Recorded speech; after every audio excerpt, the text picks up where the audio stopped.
ये पार्ट 3 है। सभी लोग सोसाइटी कंपाउंड में इकट्ठे हुए। मेहता साहब बोले, हमें अब पुलिस स्टेशन जाकर पता करना होगा कि बच्चे के खिलाफ कोई कंप्लेंट आई है या नहीं। तभी पोपटलाल और सोडी बोले, हम दोनों जाते हैं और पता करके आते हैं। पोपटलाल और सोडी पुलिस स्टेशन गए। वहाँ उन्हें चालू पांडे मिले। चालू पांडे देखते ही समझ गए कि कोई मुसीबत आई है। तभी सोडी और पोपटलाल चालू पांडे से बोले, सर क्या आपके पुलिस स्टेशन में कोई बच्चे के खोने की खबर आई है? चालू पांडे पूछने लगे, आपको उससे क्या लेना देना? पोपटलाल बोला, मैं एक पत्रकार हूँ, मुझे अपने तूफान एक्सप्रेस में ये खबर छापनी है। चालू पांडे मानते हुए बोले, हमारे यहाँ अभी तक छोटे बच्चे की खोने की खबर नहीं आई है। पोपटलाल ने थोड़ा और जोर देकर कहा, सर आप अपनी फाइल चेक करके बताइए ना। चालू पांडे ने फाइल चेक करके बताया, अभी तक हमारे पुलिस स्टेशन में किसी भी छोटे बच्चे के खोने की रिपोर्ट दर्ज नहीं कराई गई है। पोपटलाल ने इंस्पेक्टर पांडे से कहा, तो क्या आप अपने जानकार या आसपास के पुलिस स्टेशनों में भी पता कर सकते हैं कि वहाँ कोई छोटे बच्चे की खोने की खबर दर्ज हुई हो? चालू पांडे ने हर मुंबई पुलिस स्टेशन में कॉल करके पूछा और बताया कि किसी भी स्टेशन में छोटे बच्चे के गुम होने की खबर दर्ज नहीं कराई गई है।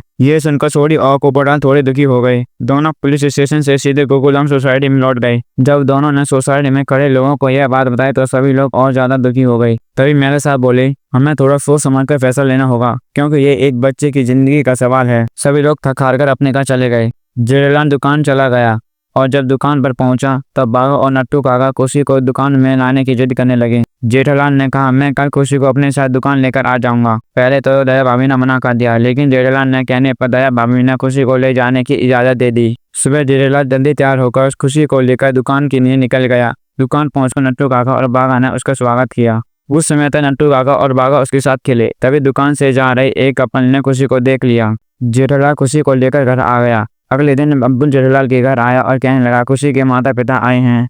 ये सुनते ही दया भाभी के पैरों के नीचे से जमीन खिसक गई। दया भाभी बहुत परेशान हो गई। तो जेठालाल ने अब्दुल से कहा कि खुशी के माता पिता को घर लाओ। ये वही लोग थे जिन्हें कल दुकान में खुशी को देखा था। जैसे ही वे घर में आए, जेठालाल ने उनका स्वागत किया और पूछा, आप हमें बताइए कि बच्ची मंदिर में कैसे पहुंची? उन्होंने कोई भी झूठी कहानी सुनाई और खुशी को ले जाने लगे। तभी एक औरत ने दया भाभी को कहानी बताया, इनके पास क्या सबूत है कि ये बच्ची इनकी है? दया भाभी ने आवाज लगाकर उन दोनों को रोका। सबसे पहले दया भाभी ने कहा, पहले मुझे खुशी को एक बार गले लगाने दो। जैसे ही उन्होंने बच्ची दया भाभी को दे दी, दया भाभी ने खुशी को गले लगाया और पूछा कि क्या सबूत है कि ये बच्ची तुम्हारी है? ये सुनकर दोनों के चेहरे पर डर साफ दिखाई देने लगा। तभी दया भाभी बोली, कौन सी तारीख को इसका जन्म हुआ था? दोनों ने एक साथ जवाब दिया, पर दोनों की तारीख अलग अलग थी। इससे ये साफ हो गया कि ये बच्ची इनकी नहीं है।